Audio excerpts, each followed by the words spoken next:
જૂનાગઢમાં ભૂતાવળ ડાયરો અધવચ્ચે જ બંધ કરવો પડ્યો।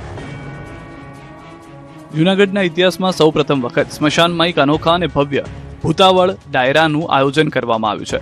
આ સોશિયલ મીડિયાના માધ્યમથી આ કાર્યક્રમની એટલી વ્યાપક અને બહોળી પ્રસિદ્ધિ કરવામાં આવી હતી કે જાહેરાત જોતાની સાથે જૂનાગઢ શહેર અને આસપાસના વિસ્તારોમાંથી લોકો ખૂબ જ મોટી સંખ્યામાં કાર્યક્રમ સ્થળે આવવા રવાના થઈ ગયા।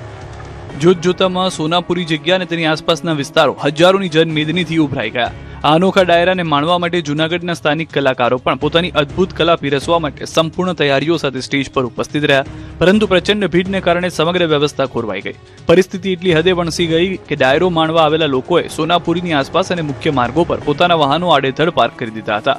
વાહનોના અડધડ પાર્કિંગના કારણે ભવનાથ તરફ જતા ઈચ્છતા યાત્રિકો અને પ્રવાસીઓ માટે ભારે મુશ્કેલી ઊભી થઈ ગઈ અને રસ્તાઓ પર કલાકો સુધી લાંબો ટ્રાફિક જામ સર્જાયો। આ ટ્રાફિકની ગંભીરતા એ હદે વધી હતી કે કાયદો અને વ્યવસ્થા જાળવવા નીકળેલી પોલીસની સરકારી ગાડીઓ પણ કલાકો સુધી આ ટ્રાફિક જામમાં અટવાઈ પડી હતી અને ભવનાથ તરફ જતા પ્રવાસીઓની ગાડીઓની લાંબી લાઈનો લાગી ગઈ હતી।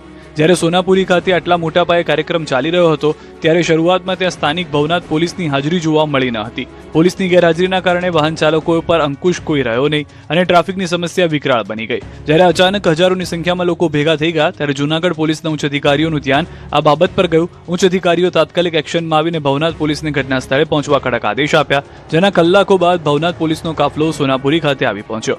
વધુ ભીડને કારણે કોઈ પણ મોટી અઘટિત કે દુઃખદ ઘટના ન ઘટે તે બાબતને ધ્યાનમાં રાખીને પોલીસે રાત્રે 11 વાગ્યાના સુમારે જ આયોજકોને ડાયરો સદંતર બંધ કરી દેવાની ફરજ પાડી હતી, જેને પગલે અડધા કલાકારો પોતાની પ્રસ્તુતિ પણ આપી શક્યા ન હતા। ગિરનારી મહારાજની સાક્ષી કહીએ કે અમે આ કાર્યક્રમ માટે છેલ્લા 7 દિવસ ત્યાં મથતા હતા। તંત્રએ થોડીક રૂકાવટ કરી, પણ એમાં અમે પણ પોઝિટિવ વિચારીએ છીએ કે કાંઈ વાંધો નહીં। પબ્લિક જ એટલું બધું હતું, માણસ જ એટલું બધું હતું